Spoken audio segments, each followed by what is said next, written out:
बच्चों आज हम लोग सीखेंगे अंग्रेजी ग्रामर के कुछ शब्दों को जो जिसे कि आप ट्रांसलेशन भी कर सकते हैं।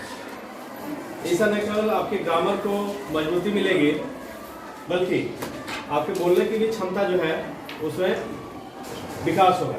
आपके बोलने की भी क्षमता में विकास होगा। तो आज हम लोग कुछ वर्ड्स को देखेंगे। ये वर्ड्स कौन कौन से हैं? Use of have to, has to and had to. यहाँ टू लगा हुआ है, इसी के ऊपर हम लोग डिस्कस करेंगे। ये हैव टू, हैज टू और हैड टू क्या हुआ है ये हम लोग विस्तार से आज देखेंगे और आप अपनी बोलचाल की भाषा में इनका प्रयोग कैसे करेंगे, इनका प्रयोग आप कैसे करेंगे ये आपको आज सीखना है। इसके बाद आप देख पा रहे हैं हैव टू, हैज टू और हैड टू के बाद क्या लिखा है? वर्ब का पहला रूप। वर्ब का पहला रूप, समझ गए? यानी तीनों के बाद वर्ब का पहला रूप लिखना होगा। जैसे हैव टू, हैज टू और हैड टू के बाद वर्ब का पहला रूप ही आएगा। समझ रहे बात को? चलिए अब आगे बढ़ते हैं। हम लोग तीनों की जानकारी पहले ले लेते हैं कि हैव टू, हैज टू और हैड टू इसको कैसे और जानेंगे, इसके बारे में और क्या परिचय हम कर सकते हैं। देखिए हैव टू और हैज टू ये दोनों प्रेजेंट टेंस के हैं। किसके हैं? Present tense. हैव टू और हैज टू ये प्रेजेंट टेंस में यूज करेंगे हम लोग। किसमें करेंगे? Present tense. Present tense. और सिंपल सी बात है, प्रेजेंट टेंस को जानने का यह सीधा तरीका है वैसे सेंटेंस जिसके अंत में है लगा हुआ हो, है ना? जो अब फिर आगे हम लोग देखते हैं कहाँ हैव लगाना है और कहाँ हैज लगाना है। देखो सिंगुलर सब्जेक्ट रहे। सिंगुलर का मतलब क्या होता है? Only one. Only one. Singular subject के साथ क्या लगाना है? क्या लगाना है?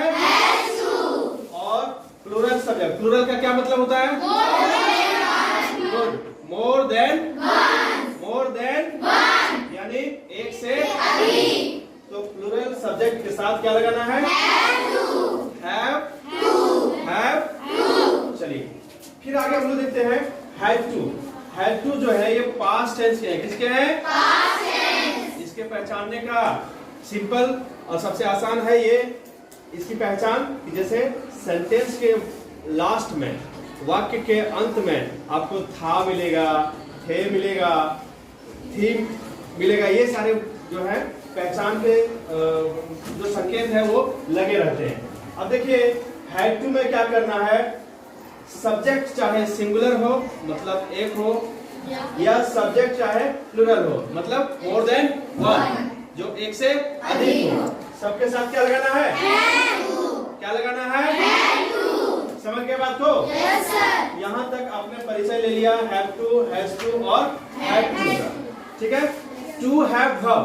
देखो हैव, हैज और हैड को टू हैव वर्ब भी बोलते हैं। इसमें हम लोग क्या कर रहे हैं? टू टू टू यानी टू को ऐड कर दे रहे हैं और किसका प्रयोग कर रहे हैं? वर्ब का पहला रूप को। समझ रहे बात को? yes, आसानी से? yes, चलिए अब सीधा आपको सेंटेंस की ओर ले जाते हैं।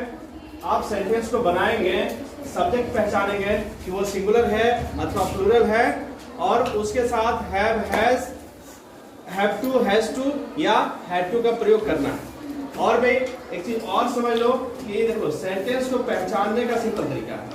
यदि हैव टू, हैज टू का प्रयोग करना है तो आपको सेंटेंस में देखना है कि क्या सेंटेंस में ना है। अब देखो सेंटेंस में भी आपको पता चल जाएगा क्या है? यहाँ क्या है?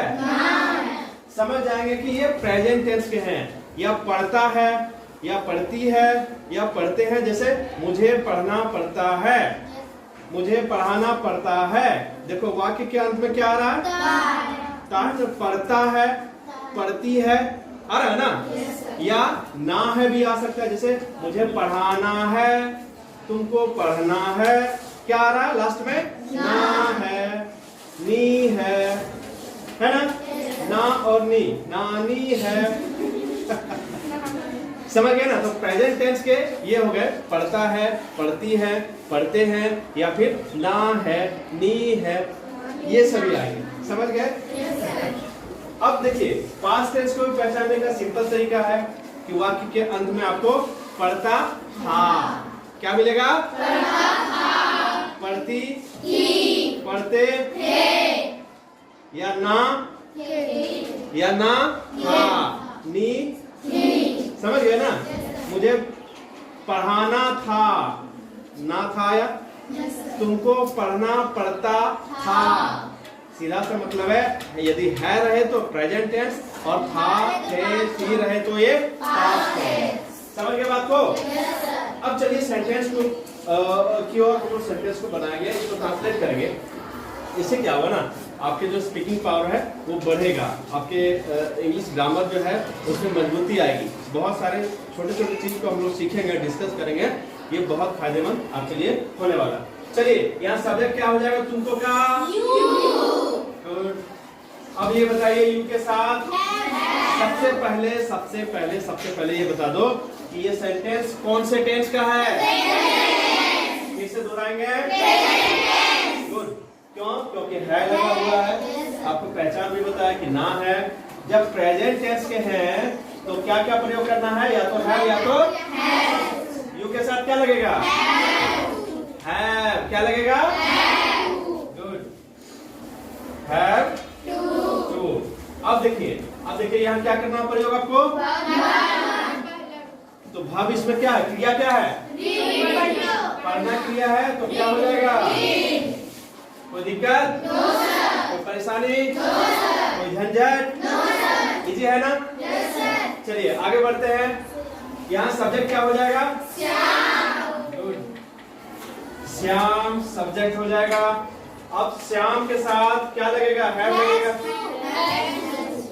हम कहते हैं हैड टू लगेगा। गलत है कि सही है? क्यों? क्योंकि ये प्रेजेंट टेंस है। श्याम चूंकि सिंगुलर सब्जेक्ट है, एक लड़का का नाम है, एक व्यक्ति का नाम है, तो उसके साथ क्या लगेगा? गुड। क्या लगेगा? Has to. अब भाव का पहला रूप क्या देंगे आप? गुड। क्या हो जाएगा? पूरा बोलिए। श्याम। फिर से दोहराइए। गुड। अब एक और सेंटेंस है, उसे जाना था। उसे जाना था। सब्जेक्ट क्या हो जाएगा? उसे का? हाँ, पहले टेंस पहचानिए। कौन से टेंस के हैं? कैसे पहचाने? क्योंकि यहाँ पे था है, ना था है ना? तो ये पास्ट टेंस के हैं और पास्ट टेंस में किसका प्रयोग करते हैं? किसका प्रयोग करते हैं? गुड।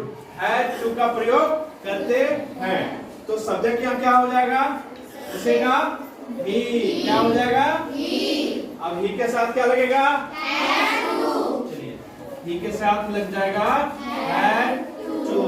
उसके बाद भाव का पहला रूप ना? दूसरा रूप लगेगा?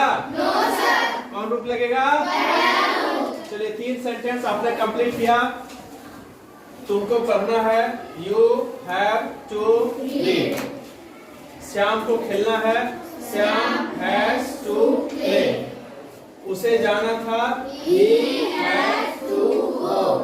आपस में आप लोग इतने बच्चे हैं, टोटल अटेंडेंस आज का 46 है।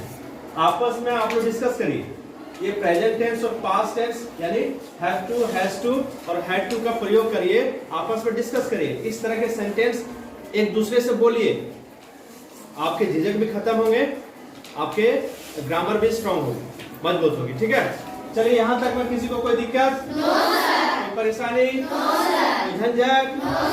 तो नेक्स्ट क्लास में हम लोग इससे रिलेटेड और भी कुछ चीजें होंगी वो, या फिर कुछ नई चीजें हम लोग सीखेंगे। ठीक है, चलिए।